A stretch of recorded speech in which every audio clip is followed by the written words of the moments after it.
as one of the 5 key sectors in our country that can unlock economic growth. So we have momentum, and importantly, we have a bold and implementable plan to build on. Last year, Cabinet endorsed the Tourism Growth Partnership Plan. It is a product of deep collaboration between the public and the private sector, led by Tourism Business Council. And then this plan is anchored on just 5 priorities that both the private sector and the public sector agreed on. The plan is also supported by a dashboard that allows us to track progress against our targets and also the individual work streams in a real time. So this is about accountability, about delivery, and also measuring the impact. So let me start with our first priority. Our first priority is ease of access to our country. So Home Affairs has rolled out the electronic travel authorization visa, a big enabler for tourism, a game changer. The system that we have tested during G20, it now opened up big source markets like India, China, Indonesia, Mexico. And the pilot that Home Affairs tested during the G20 was very, very successful. So with the full rollout of the electronic travel authorization, we project the creation of between 80,000 to 100,000 additional job opportunities. So this is very transformative. But ease of access also means air connectivity. And here, the needle is also shifting. We are implementing the Cabinet-approved route development marketing strategy. We welcome several new flights the past 2 years. For instance, we welcome Qantas from Australia, a direct flight between Perth and Johannesburg. We've seen the return of Air France daily seasonal flights to Cape Town. We've seen South African Airways' new route to Mauritius. And we've also seen expanded domestic connectivity, including FlySouth Air's Hoedspruit Cape Town service. All of these routes are unlocking demand, and they are dispersing tourism all over our country. Our second priority in our plan is coordinated destination marketing. Coordination between one destination. So we need to coordinate between the public sector and the private sector. And again, following Cabinet's endorsement of this plan, we consulted with all the 9 provinces, all the MECs, all the transport authorities in all 9 provinces. We consulted with SALGA, all the metropolitans, and also to give a real meaning so that we can unify our international and regional and domestic markets. And this destination marketing also include business events, what we call the MICE sector. Meetings, incentives, conferences, and events, but I will speak about that later. But speaking about the provinces, I want to say congratulations to KwaZulu-Natal. They've really turned the corner this past December. And they've welcomed more than 1.2 million visitors. So well done to KwaZulu-Natal, to Durban, for having turned the corner and that they are now again one of the best destinations for people to visit. But then also, because our Deputy Minister is from the Free State, and she will not forgive me if I don't mention, in June, we launched the Dinosaur Interpretation Center, Godumudumu. The two of us were there. We had to follow the tradition by showing our respect to the royalties, to the traditional leaders. And this interpretation center, it's a partnership between the European Union, the Department of Tourism, and Sandparks. We invested about 120 million to build this interpretation center. But here's the success story. Since it opened in June, we've seen more than 80,000 visitors going to that center. And Sandparks have collected more than R1 million in revenue. And once again, also Gauteng has hosted a successful G20, and they are continuing to get the benefit. Our third priority is tourism, safety and security. Now, but while safety is the mandate of South African Police Services, we acknowledge as tourism the impact on our destination confidence. And therefore, we are working together with the private sector, South African Police Service, the National Prosecuting Authority, cities and provinces. And we have a plan that we are implementing jointly. So the contribution of the private sector to our safety and security initiative is that they have invested in an app called the Secure app. But they further invested in an operational center that's operational 24 hours a day, 365 days a year. From the Department of Tourism, last year we invested 174 million. We then employed and trained 2,300 safety monitors. This year, the Department of Tourism, we deployed 1,500 tourism monitors, including giving 400 of them to the Border Management Authority. And then we also made some of them available to the airports company. Our fourth priority is tourism product development, with a strong focus on infrastructure, tourism infrastructure. Diversify our experience, and that also we take tourism into the small towns, the villages, the townships, to diversify our tourism offering. There is a perception that South Africa is just about safaris and Table Mountain. Yes, those are very iconic places to visit.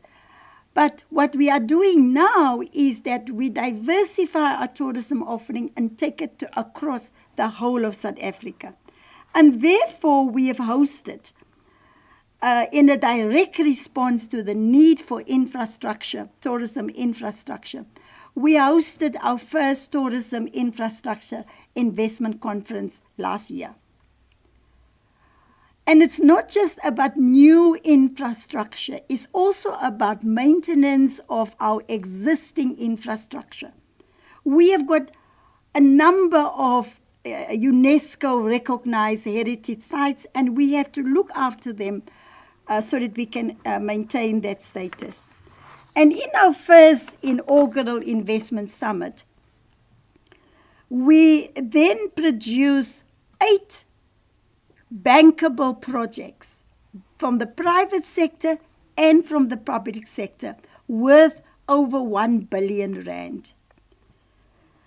And even now when we went to Davos, we were able to show investors that these are the investment opportunities in South Africa. and where they are, both public and private sector. We also inform the investors in Davos that we continue to build this pipeline because we are going to have another tourism infrastructure investment summit in September of this year. But why are we seeing also investors coming into our country? I can tell you with the opening of the Club Med, it's a French resort franchise. We are opening the first Club Med in Southern Africa in June of 2026. It's an investment of 2.5 billion rand, a public-private partnership. So that is showing confidence in our country that people can invest here. Then I want to speak briefly about the short-term rentals.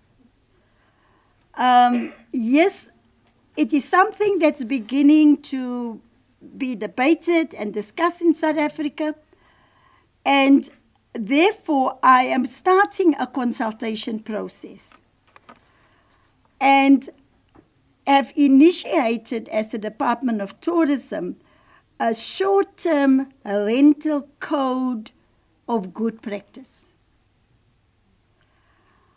We will be gazetting the code for public consultation within the next 2 weeks.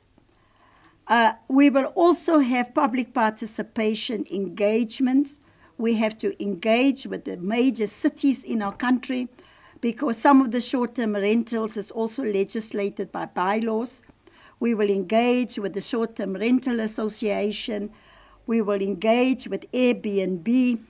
But it is an issue that is coming up that we've never had to worry about before because of the competition and the shortage of affordable rental space for locals and the demand from short-term rentals from our visitors.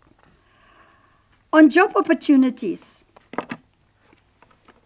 because all of what I've spoken about is leading to job opportunities. Tourism sustains 1.8 million direct and indirect jobs. And it's estimated that one job is created for every 13 international arrivals. I want to deal also briefly with technology, because technology is reshaping the world travel and tourism market. And the United Nations Tourism Organization has put technology and AI in front and center on the agenda of tourism. And we then adopted a declaration in Riyadh in Saudi Arabia last year. But in the declaration, we as countries, as South Africa, we have got our own South African AI roadmap. And it is the responsibility of government to provide connectivity for all. Government must provide connectivity for all, public and private sector, to bridge the digital divide. But it is then up to the private sector also to use that connectivity to drive innovation. So in tourism, we need to find a balance with digital technology and AI. We must look which services within the tourism sector must be digitized, and we must look at which services in the tourism sector must be humanized. Because you can never take out the human factor out of tourism. That is the challenge that we face and that we must attend to it. And so, what did we do last year? Last year, the Department of Tourism hosted a tourism hackathon. It was launched at the University of the Western Cape. We invited 21 university to participate in the hackathon. We provide prize money for them. And we gave them what they must go and look for us for. And we said, you must reimagine tourism solutions using technology. We also said to them, you must look for solutions. How can government become more effective and efficient by using AI and technology? And we will be repeating the hackathon this year. It was the proudest moment of my life to be with over 80 ministers of tourism from around the world at the G20 meeting in Skakusa. And these young, bright South Africans were presenting African solutions that could be scalable to the rest of the world. So we will definitely be repeating this year in partnership with the universities. South African tourism has also launched what we call Sianda. It's an AI-powered travel assistant supporting North American travelers from the USA and from Canada. So well done to SAT for that. Then we have got another South African innovation that I actually discovered in Davos. And I was so excited that South African innovation is being recognized globally. Like the Kango Wildlife's project, Zoological Open Architecture, that received the World Economic Forum Award for a Startup Innovation Award using AI to strengthen conservation. And I want to say congratulations to the CEO of Kango Wildlife, Douglas Erickson, and who is joining us today. Douglas, can you stand? And well done. Thank you. We also want to congratulate, earlier this month, we all know about the devastating floods in 3 of our provinces, but worse hit Limpopo and Mpumalanga, and including the infrastructure in the Kruger National Park. Of course, we extend our condolences to all the families that have lost loved ones during this tragedy. And from the Department of Tourism side, we have committed that we will support the mopping up and the cleaning up of both public and private tourism facilities in those 2 provinces through our EPWP program. So the DG has made that commitment, and we are going to use our EPWP budget to assist both public and private sector tourism institutions and facilities like guest houses, hotels, and lodges to help them with the cleanup.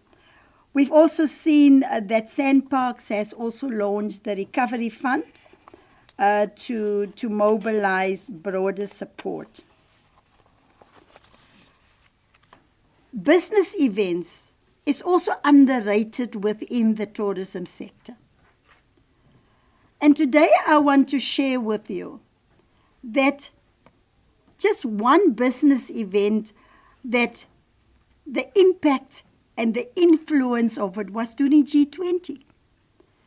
In September of 2025, we held the G20 Tourism Ministers meeting in Skakusa in the Kruger National Park, where delegates woke up with the roaming of wildlife before walking into high-level global discussions.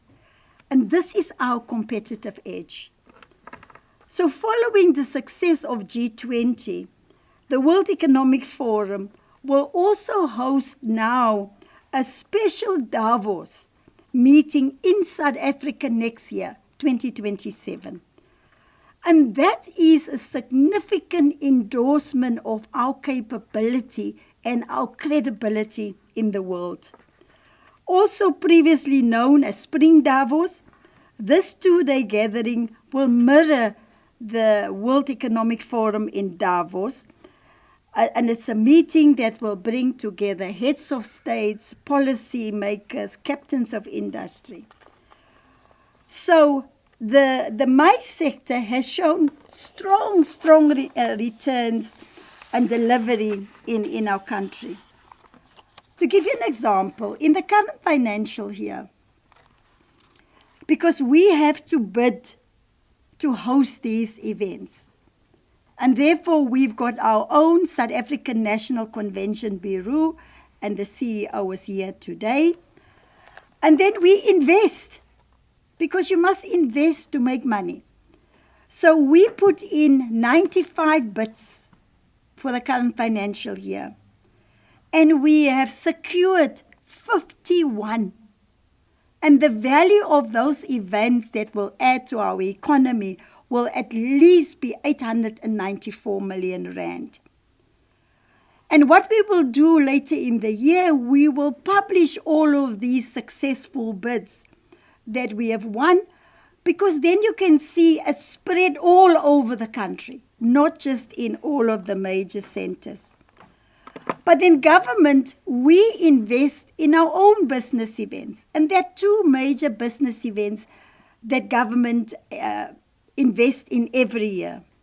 And the first one is Meetings Africa. Meetings Africa will now take place here in Johannesburg from the 23rd to the 25th on February. The arrangements as well on track.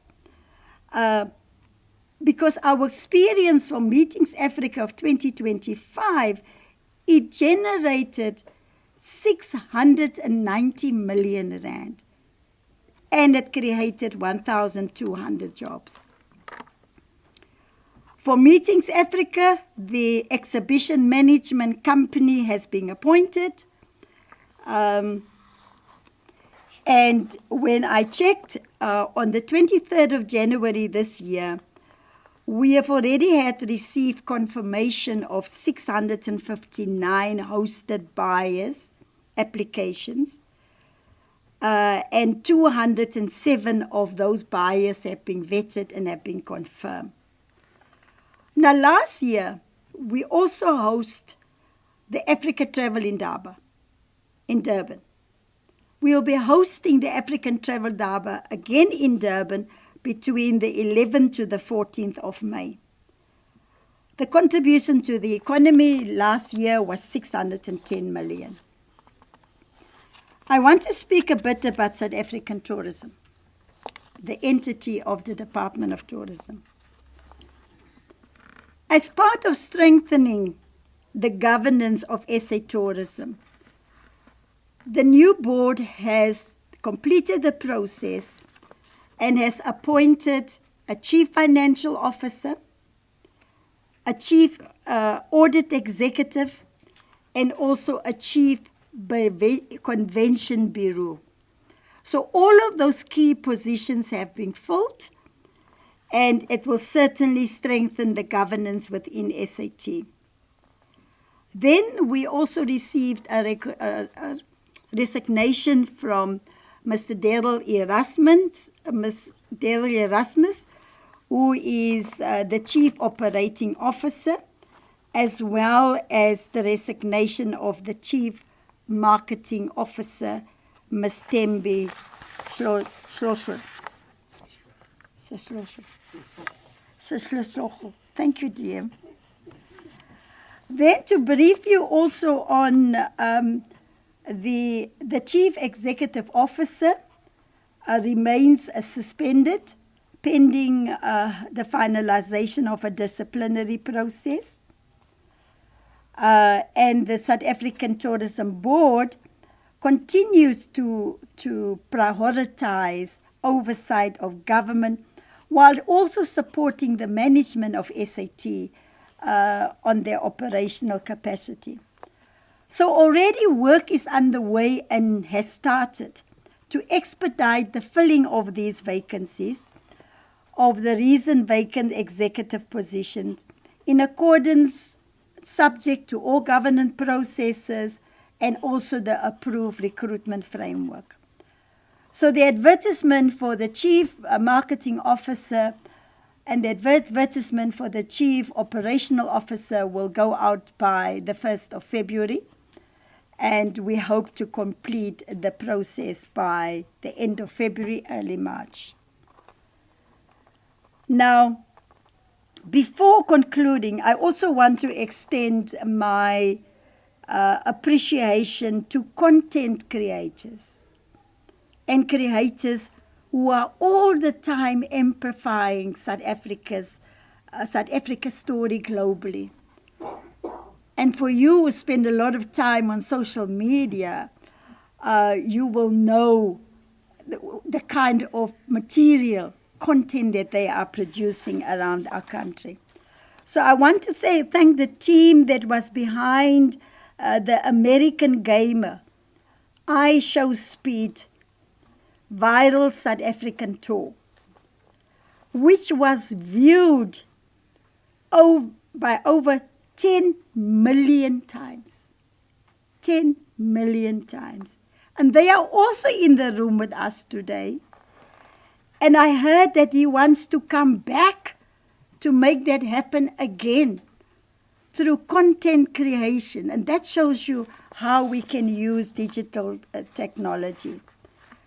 The last one that I also want to recognize is Malomi Foodies. They won the TikTok Sub-Saharan Africa Food Creator of the Year. And it's the only South African to win an award at the ceremony. Are we not a great nation? We are really a great nation, and we can be so proud. And the reason why I mentioned this is because these voices help the world to see South Africa. They help the world to choose South Africa and come and visit our beautiful country. Now let me come to the thank yous. I want to start off by thanking Deputy Minister. We are working very well together. She's feisty. She's fast. No nonsense. DM, I want to thank you. And I want to thank our Director General, Victor Veli. And then, of course, I have invited here today all the Deputy Director Generals within the department and the DG, introduced them. And, of course, all the people working within tourism, because we must work as a team. I want to illustrate here today that we are working as a team, not as the minister alone. I certainly cannot do it alone. Then I also want to thank South African tourism. Warts and all, problems and all, whatever we have faced, but for every problem, there's always a solution, I believe. And I also want to say thank you to the board, the executive management of South African tourism, and then, of course, the staff in the ministry. I also want to say thank you to them for us all working together as a team. So the message that we are sending today, that tourism is working, tourism is delivering, and tourism will continue to be at the cornerstone of inclusive economic growth, investment, and job creation. So that is my story, and thank you for listening to me. I really look forward to engaging with you. DG is here, DM is here. But this is a real good news story. You know, sometimes our friends in the media bombard us all with bad news. This is a real good news story. And also thank you to the media for joining us here today. And may God bless you. Thank you.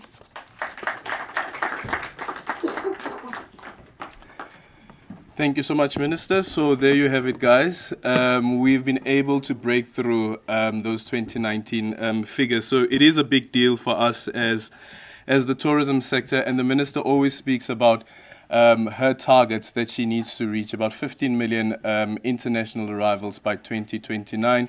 And we're on track to achieve that. We're going to open up the floor now for any questions that you have. Please put up your hand. And then Batabile is also receiving questions. For those who are joining online, you can also post your questions online, and we'll get those questions from Batabile, who will be reading them out. Okay, let's start from the floor here in the room. Any takers? Okay, all right. Okay, I have Lizega. Katleho. Sorry, and? Dale. Okay then. Okay, let's start off with Lizega. Good morning. Good morning or good afternoon, Minister, Deputy Minister, and DG. My name is Lizega Tandwa. I'm from the Sunday Times Live Live. Minister, congratulations with all your achievements. Unfortunately, we are journalists, so we are going to speak about some of the things that you might not want to touch on today. No problem. Minister, the DA, your allies and the GNU released a statement, I believe it was 2 days ago, yesterday, where they bemoaned your statements at Davos about the progress you've made in SA tourism. And I don't think that you can fudge those concerns off, Minister. You have a TOMSA levy, which you have not received, and The what? TOMSA levy, you have not received about 500 million. And the CEO, David Frost, of Tourism Business Council, has attributed this to having no engagement with SA tourism. And he says that it's also part of the reason that private sector has not released those funds is because you had qualified audits. Can you touch on that? Yes, you say that you have filled some of the critical positions at SA Tourism, but you do not have a CEO, you do not have a COO, you do not have a CMO. When are those positions going to be filled? And perhaps you could give us an understanding of what exactly was the reason for Mr. Darryl Erasmus's decision to resign, and what happens after the 13th of February when he resigns from his position. That's it for now.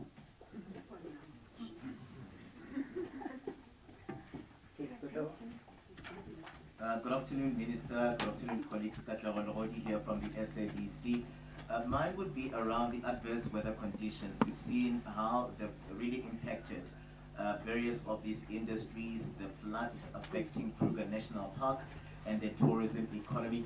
But would there be somewhat of a plan, Minister, around these adverse weather conditions? We've also seen the fires playing themselves out in the Western Cape, in also the Eastern Cape, and they've been disrupting the flow of business and tourism alike.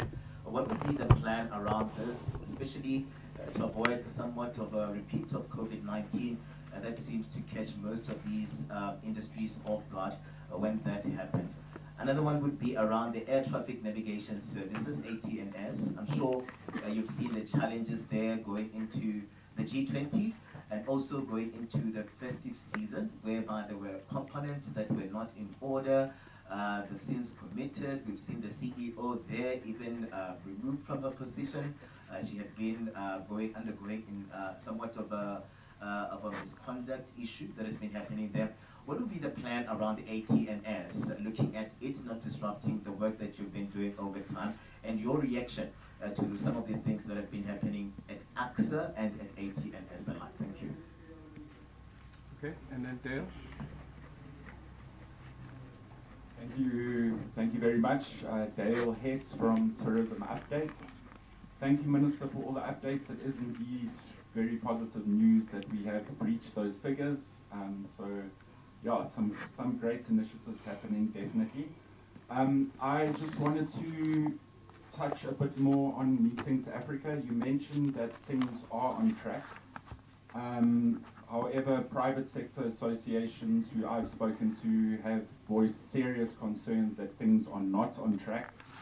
They say the EMC was appointed far too late, and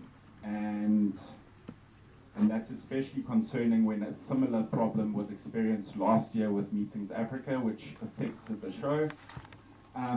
So can you provide assurances to the private sector that Meetings Africa is on track and that there's no risk of it being postponed or possibly even cancelled? And can you also share the name of the EMC who has been appointed?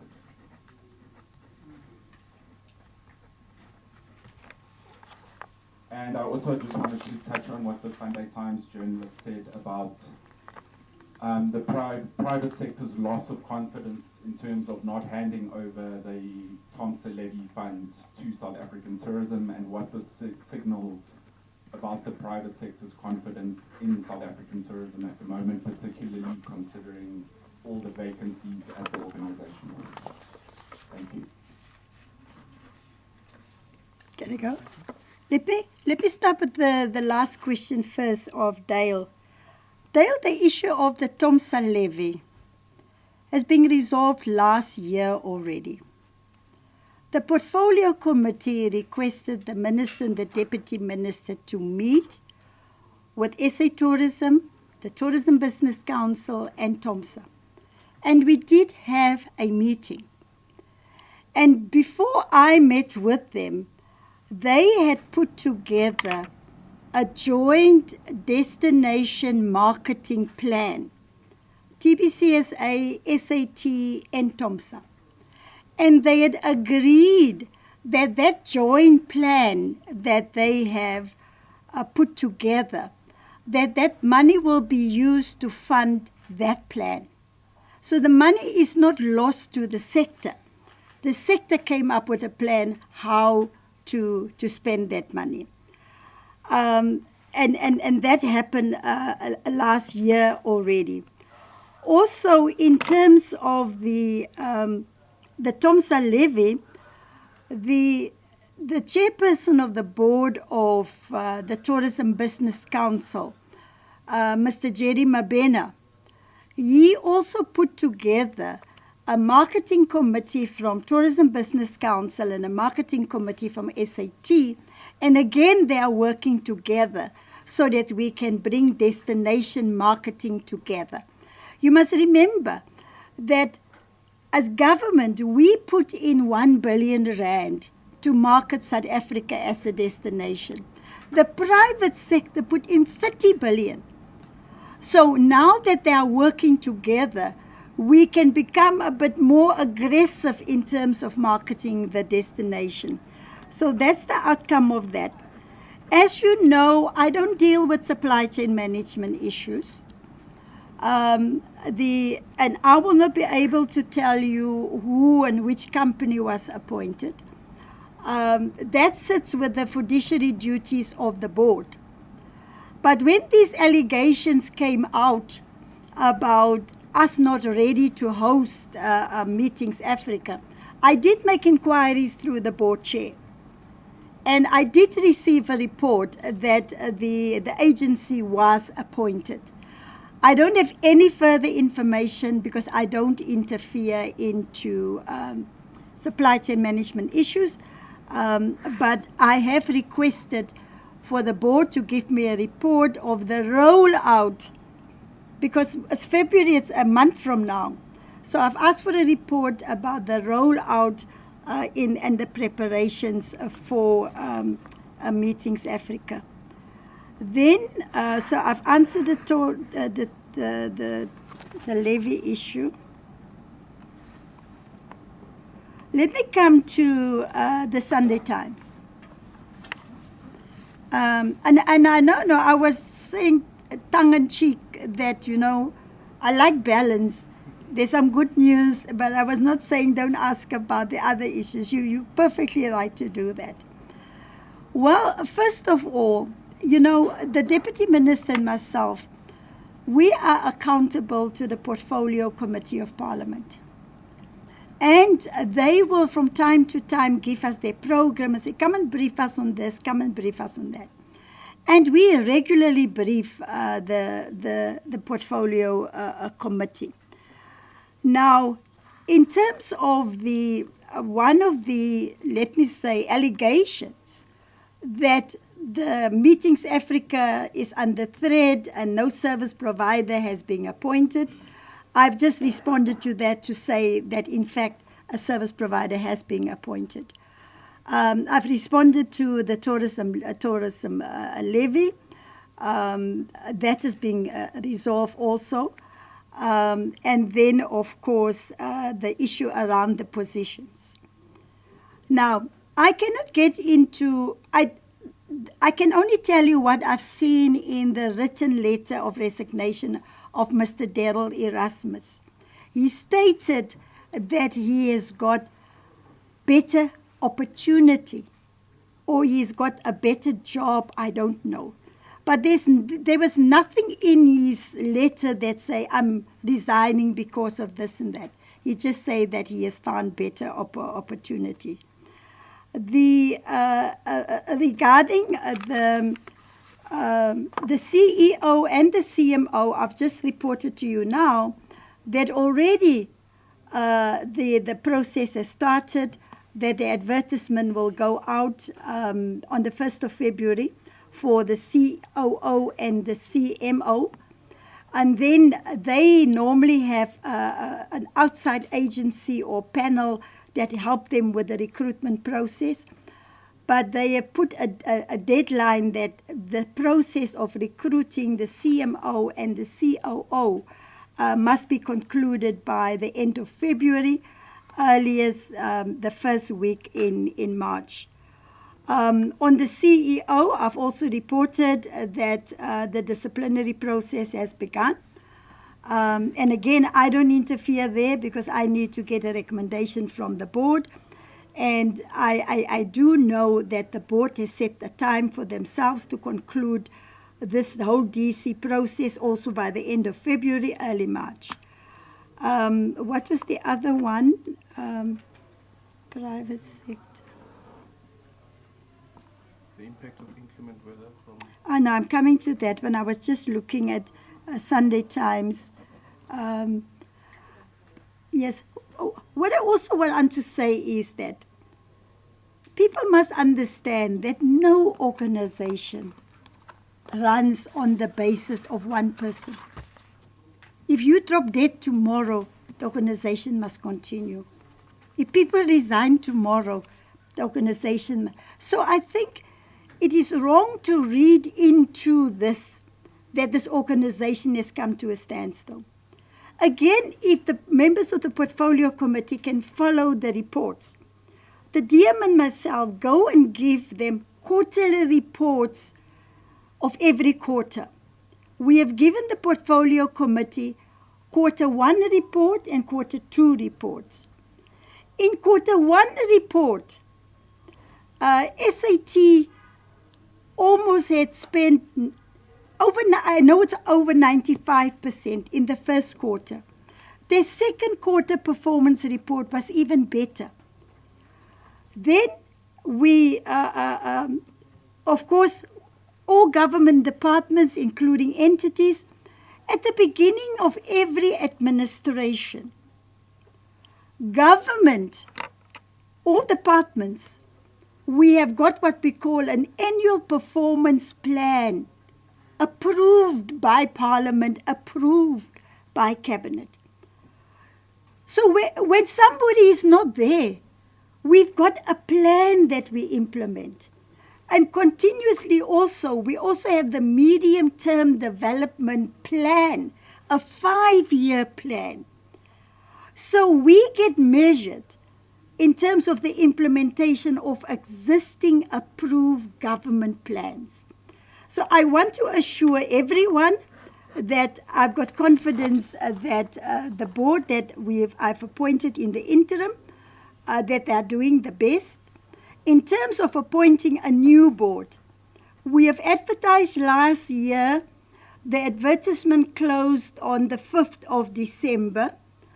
We have received over 200 nominations because people need to be nominated. And so now with the Department of Tourism, we are now going to work on a process to process all of those applications. Once we have processed those applications, I must then take names and for recommendation for Cabinet's approval. So that process has started. And again, like I was saying, the advertisement closed on the 5th of December, and the process is in motion. Yes. On climate change, yes, I can't agree more with you that we cannot today plan anymore without overlaying on all the decisions that we are making. We must overlay the impact of climate change. If you look at the infrastructure that we built, we can't continue to build the way we built 20, 30 years ago. You need to build infrastructure that could possibly withstand this adverse weather conditions. And of course, as you know, in South Africa, we also sometimes have aging infrastructure that get destroyed and need to be rebuilt. But so that's on climate change. We have in the Department of Tourism what we call green tourism. We support, for instance, we give incentives to guest houses, to hotels, to green their establishments. So we help them to put PV solar panels on their roofs to mitigate the issue of load shedding. Thanks God we don't have load shedding anymore, and how to use water. So yes, we have got a program around the green economy. I can't speak for AT&S, that is with the Minister of Transport, but I can tell you when those things happen, it does impact on tourism. People miss their connecting flights, flights are not on time, there's not enough jet fuel at the area, at the airports, and that's run by the airports company. So again, you know, it is under the Department of Transport that they will deal with those issues. But I can confirm that it does cause disruption for tourists. Thank you. Thank you, Minister. Batabile, we've got questions online.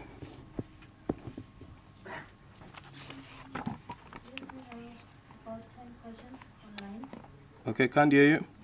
Yeah. Minister, can you hear Batabila? Yeah. Okay.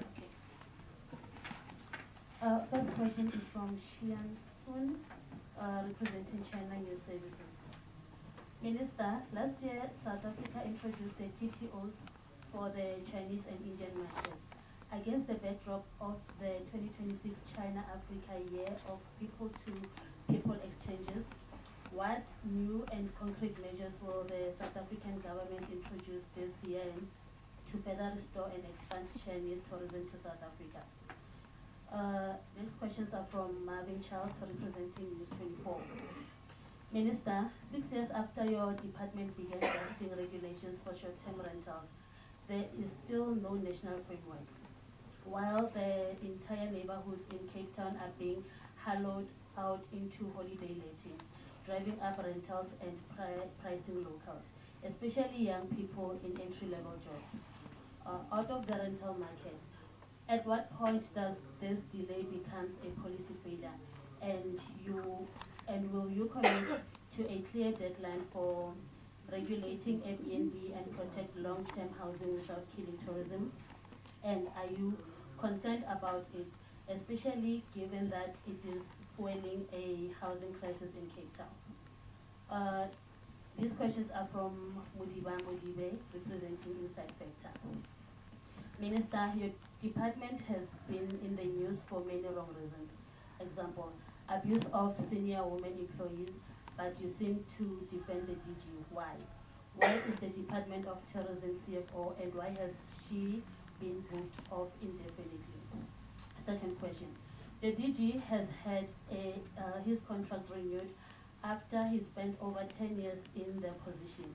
Why is the proof of the achievements to justify further appointment, which is irregular in terms of the Public Act, Chapter 5, Paragraph 12, he quotes, a person shall be appointed to the post of head of department in terms of Section 9 of such term, not exceeding 5 years as the relevant executive authority may approve.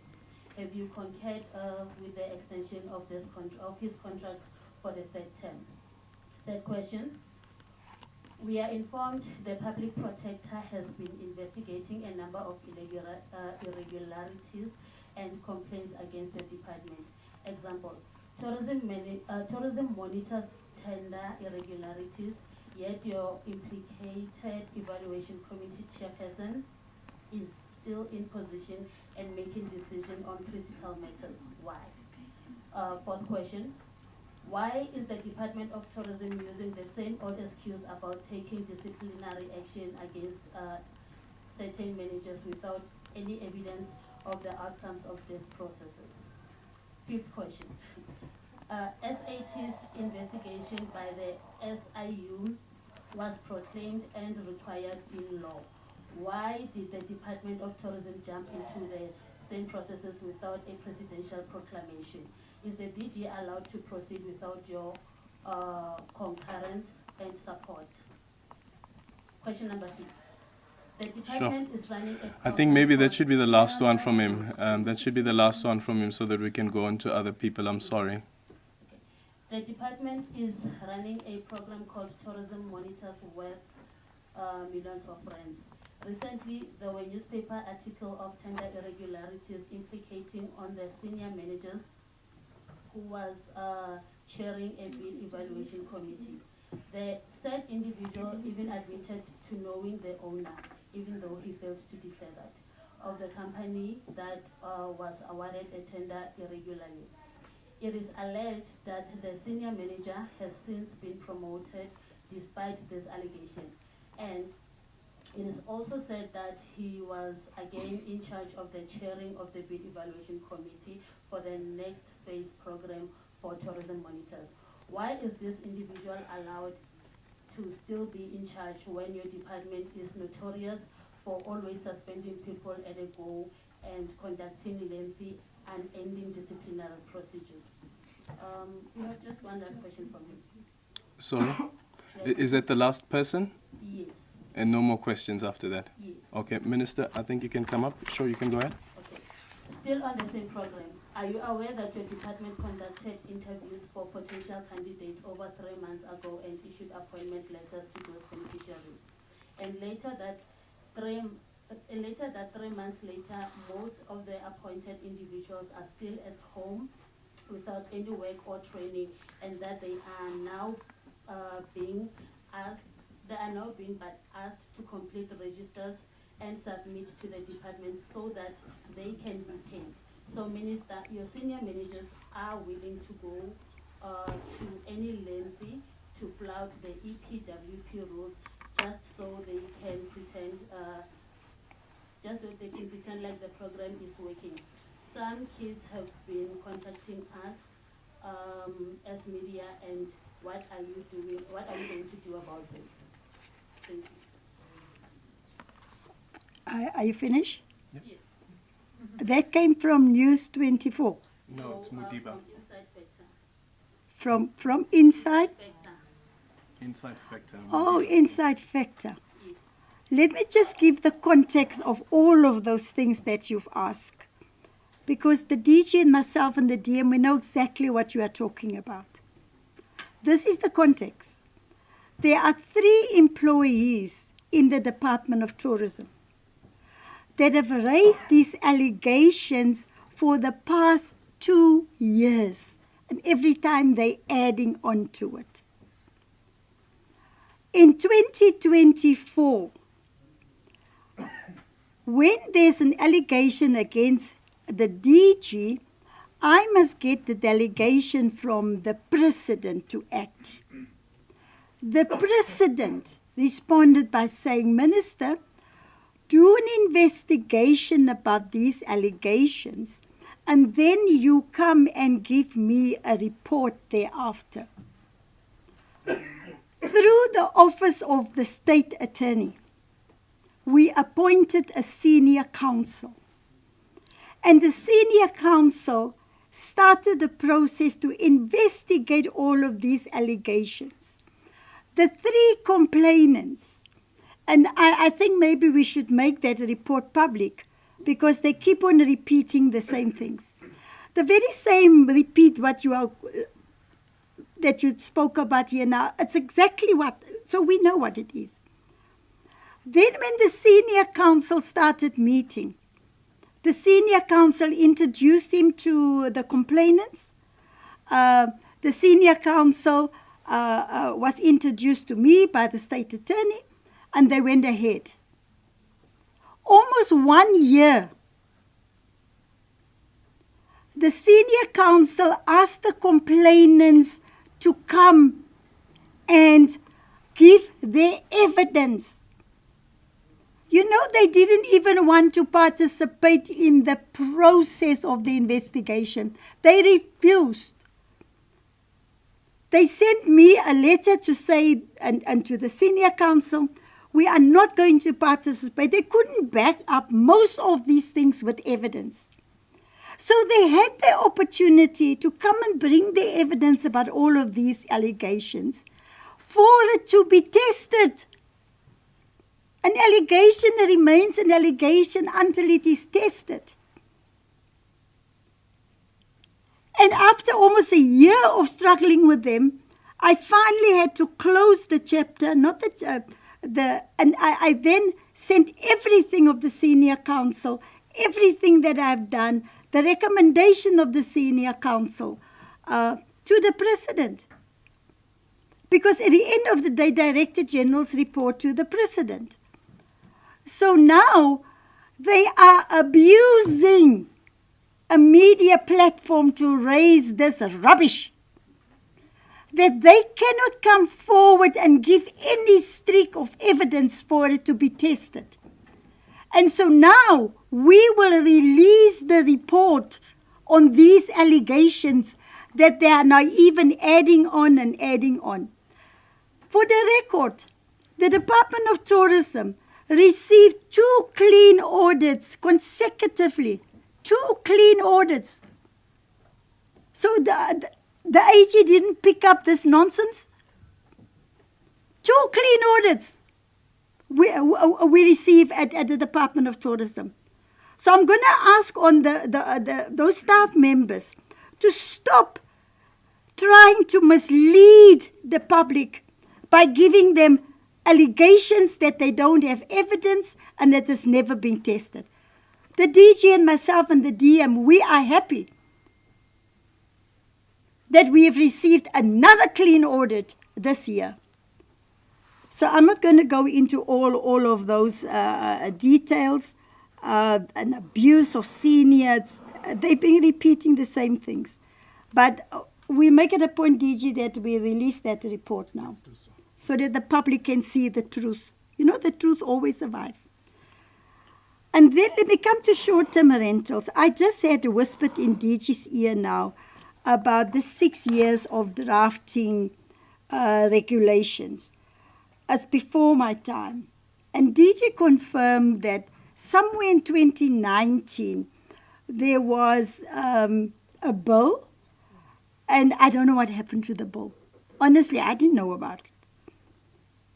When the debate around short-term rentals came up at UN Tourism and all over the world, I went to go and look at the legal mandate of what the Department of Tourism can do to intervene.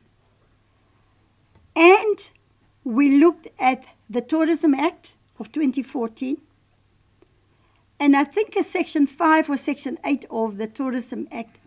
It empowers the minister to come with a framework code of conduct, not regulate.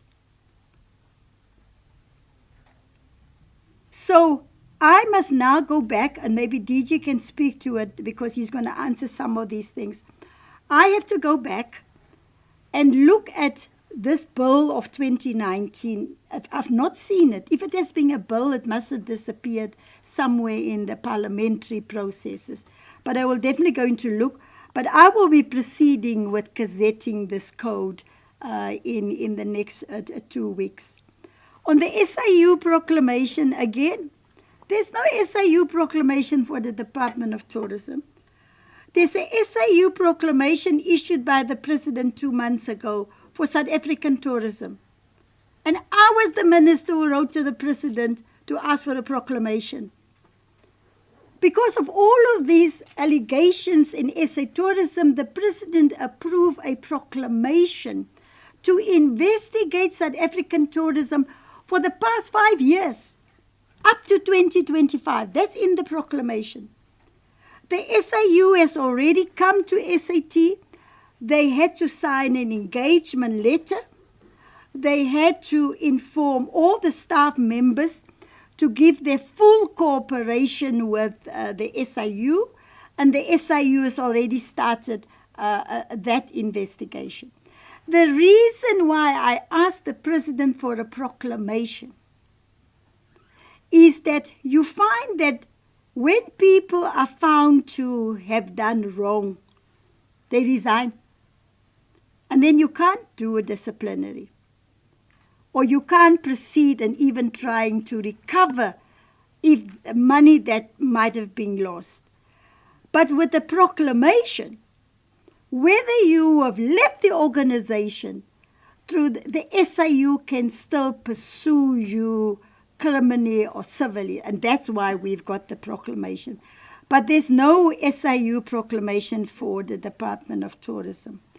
Again, the issue of tourism monitors, allegations again, it has come up all the time, and I'm going to ask DG now to respond to some of those issues.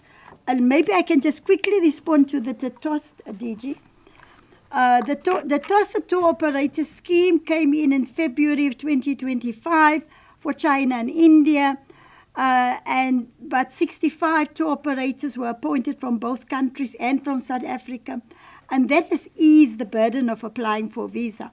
But now we are past that, because India and China can now make use of the electronic travel authorization. So, the tour operators that will also continue to assist people who prefer to go to a tour operator for a visa, especially when they travel in groups, they can still do so. DG, you can take over the other question.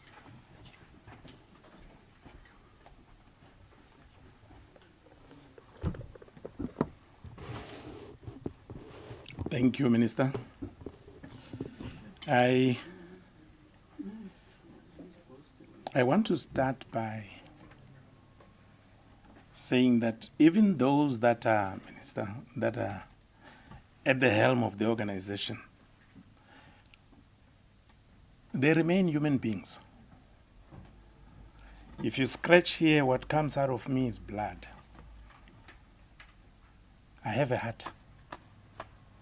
I have a family.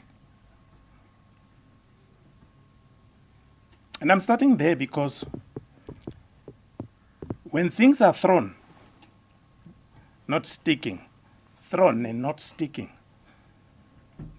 and then the platforms that all of us rely on become the channel upon which those things would be attempted to be placed so that perhaps they could stick, is really not appropriate.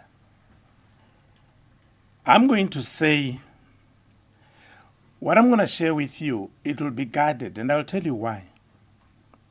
It's because there is pending current disciplinary cases against individuals who are pushing this narrative. How much I share with you could collapse those. So what happens is that a person pushes and pushes and pushes, so that one day you're going to lose it and say something. That which you then say can be presented before a DC, and there's no more case. Because a person was tried on a public platform. So those are some of the things that unfortunately come with the position that I occupy as a Director General. I've been in this position since 2015 September. 2016, I was just a year in the job. I received the Best Director General award in the country. I was a 41-year-old man at that time. I was the youngest DG in the country. I continued to work diligently and made sure that there is not going to be a single stone that is going to be left untouched. We have turned all those stones. And we're going through each of those things one by one. That will never make me a popular person. I have never applied for the job to become popular. Somebody else asked a question to say, but why is this DG renewed? The minister is saying we have now gotten out of COVID, we're back. Was that DG not part of that work? Now, let me go to the SIU. Minister, I did mention this to the minister. I approached the SIU, and minister also advised me on this much earlier, to say SIU works in two ways. You can go to the SIU and say, please second resources to the organization. And on the basis of which, once you have seconded the resources, they will then do the investigation. Option 2 is to go through the proclamation route. SIU came in, started to do the job. And I'm happy, Minister, today that cameras are here. South Africans can see me, and they will know that this particular person that they saw, the public needs to protect in some instances.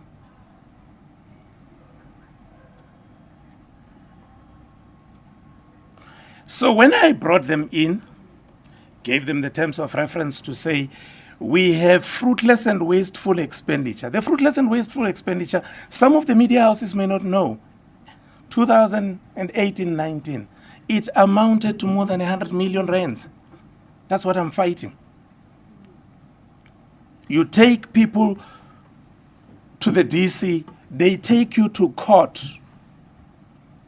After exhausting all these mechanisms of the grievance and this and so on, the first time the matter was taken to the Public Service Commission, it dismissed it. Minister gave me the letter. That was 2022, May. Public Service Commission dismissed that. Then subsequent to that, we were taken to court to say, no, this must not proceed. The court said this must proceed, and it must proceed with costs. That is what we have gone through, that whole process. SIU came back to me and said, we are hitting a brick wall. So I said, what do you mean you are hitting a brick wall? They said, we are getting massive pushback.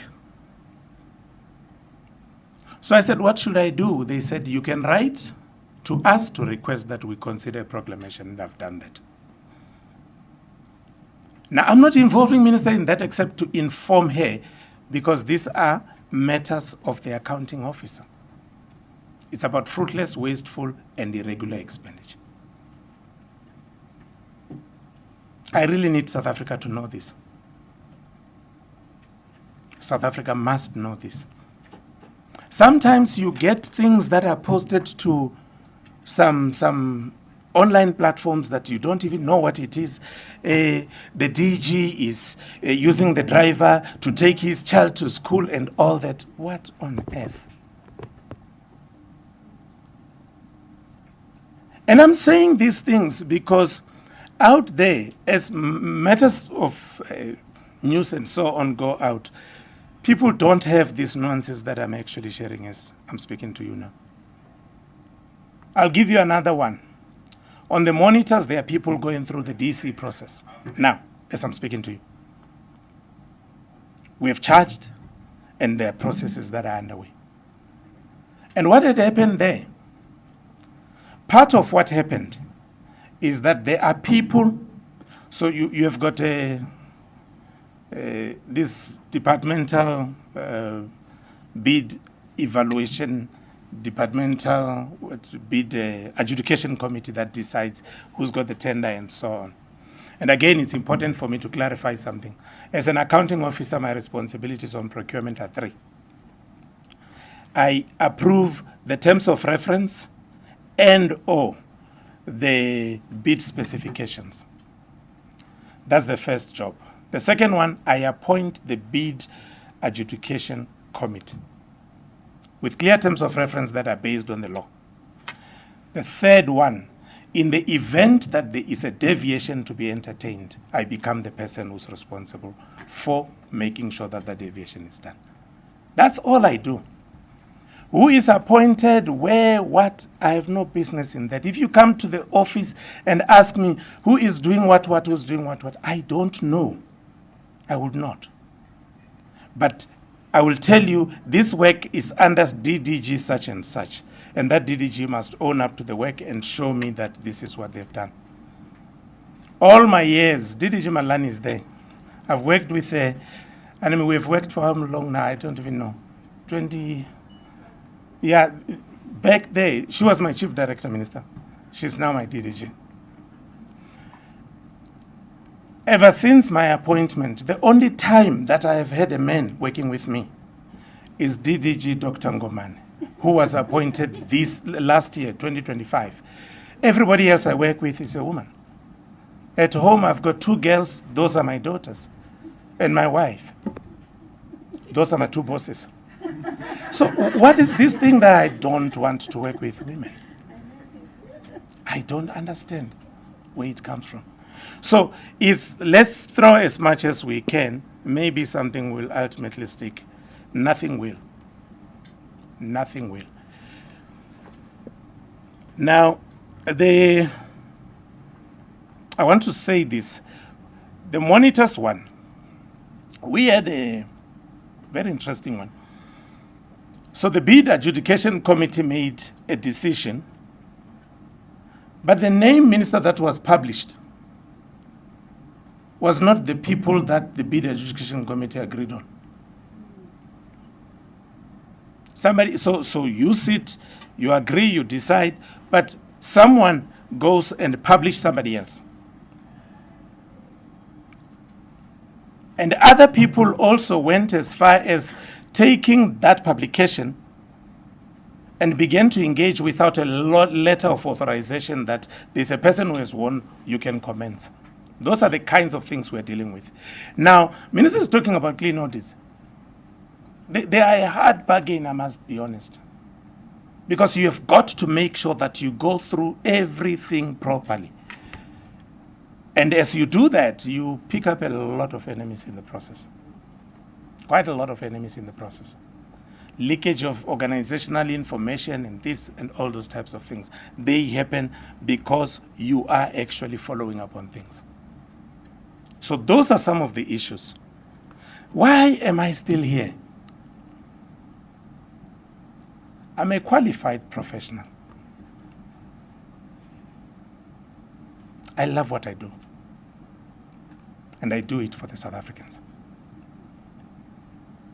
If I was to leave here tomorrow, I have no doubt I will be having a job in the next month or 2. I have no doubt. Probably that is going to pay me a whole lot more money than what I earn now. But I love what I do.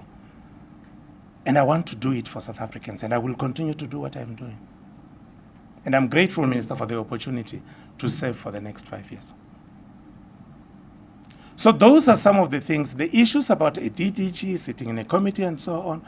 We went through that. I did share some of that information with the minister. We went through that in detail, and we discovered that there is absolutely nothing to it.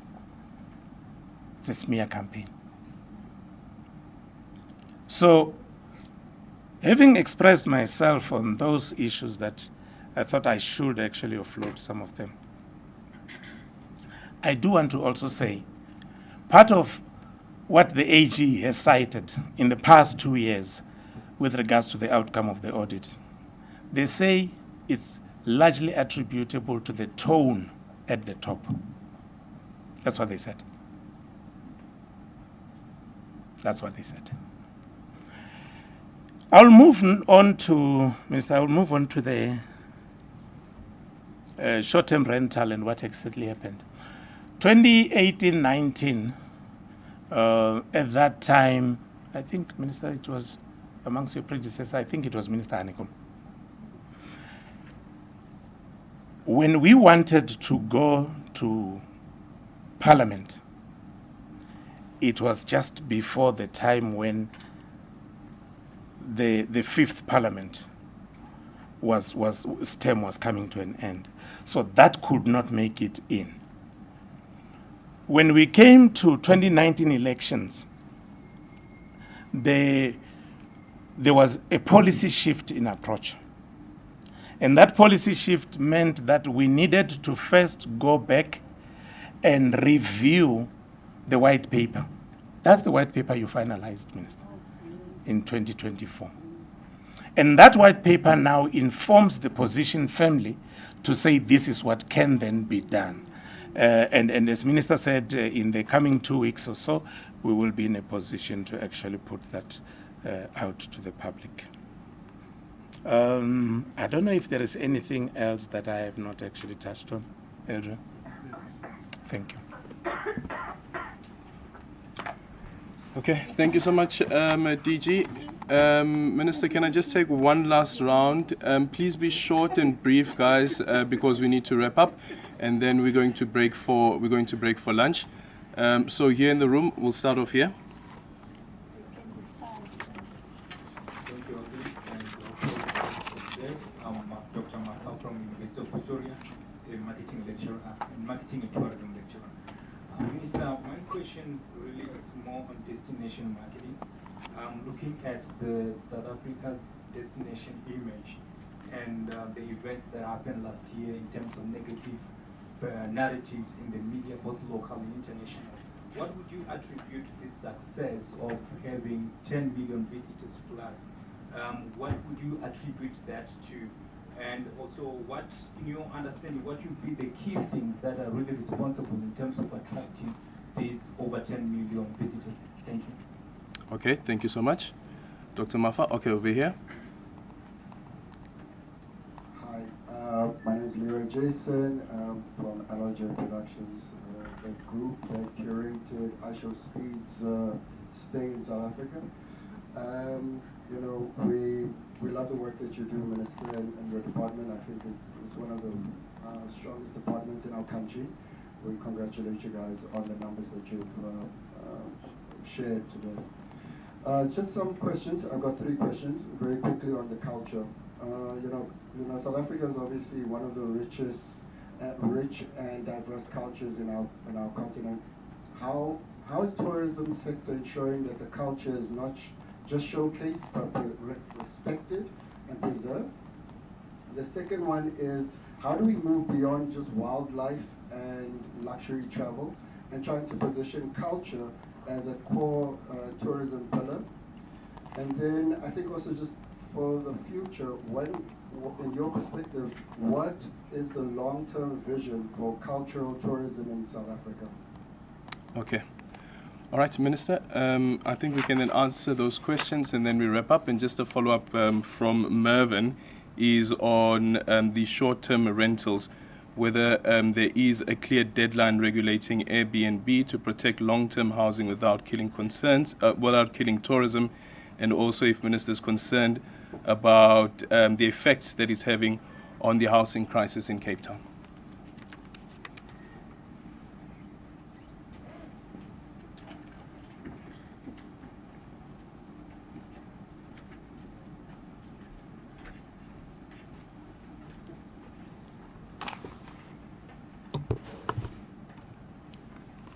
Let me start with the short-term rentals and the housing crisis in Cape Town, especially. we must look at what are the solutions to deal with the housing crisis in Cape Town. Cape Town needs to build more affordable housing close by central business districts. Cape Town must bring affordable housing into the city center. And I know there's land. When I was the mayor, I identified 12 pieces to build that affordable housing within the CBD and 5 kilometers around the CBD. That will be the solution for the housing crisis that's there. When it comes to short-term rentals, you can say, and where we are now, especially in Cape Town, is with the success of Cape Town and attracting all of those millions of tourists from around the world. And Cape Town is not the only city in the world struggling with it. When we were looking at the short-term rentals, I also engaged with the Minister of Spain. Barcelona's got that problem. London has got, New York, all over the world. So we must separate the housing crisis from the short-term rental is adding to the crisis, but the solution for the crisis is to build more affordable housing. You know, we come from a very sad past. Many people, millions of people, were removed, forcibly removed from the so-called white areas and dumped in the Cape Flats and Khayelitsha and Mitchell's Plain and all of those. People have lost their whole families in the process. That was called apartheid spatial planning. And all cities must deal with the apartheid spatial planning. Because cities, instead of building affordable housing closer to the cities, they even take them further. Apartheid built Mitchell's Plain in Cape Town and built Khayelitsha in Cape Town. Then we came in 1994 and we took it even further. So unless we deal with apartheid spatial planning and integrate cities, we're going to continue to have this problem of not only short-term rentals, but housing crisis. You know, what you raise about preserving our culture. You know, they say culture is a soft power.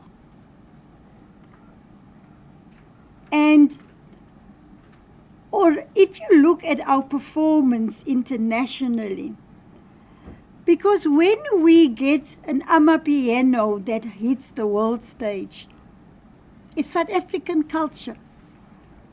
Black coffee, and I mean, there are so many. But when it comes to government now, the Department of Sports, Arts and Culture have got an MOU with the Department of Tourism, and we work together on preserving culture. And starting off with our heritage sites, starting off with our liberation routes, all of those must be protected for the next generation. And the next generation and the current generation, the millenniums, they have taken culture in South Africa to another level.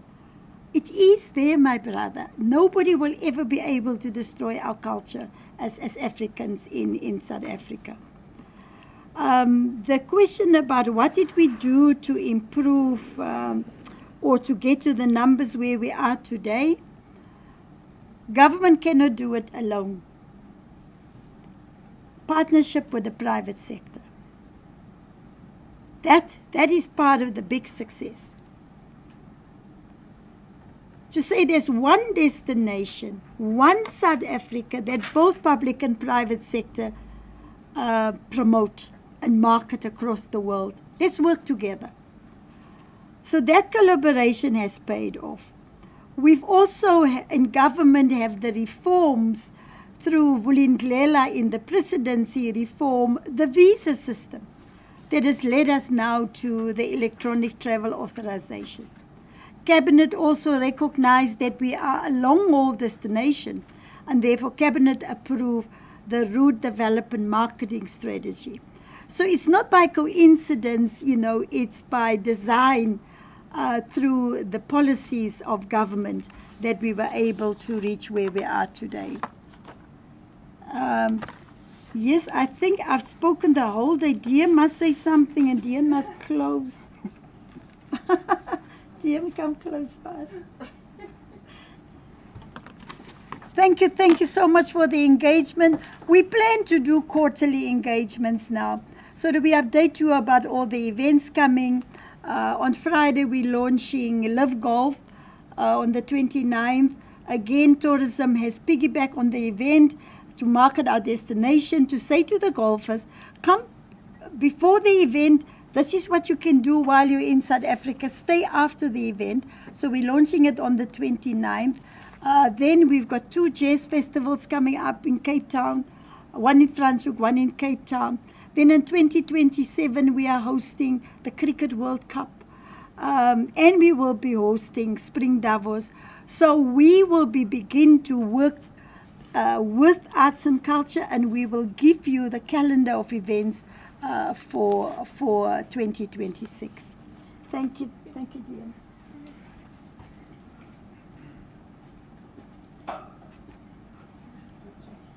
You see now the challenges.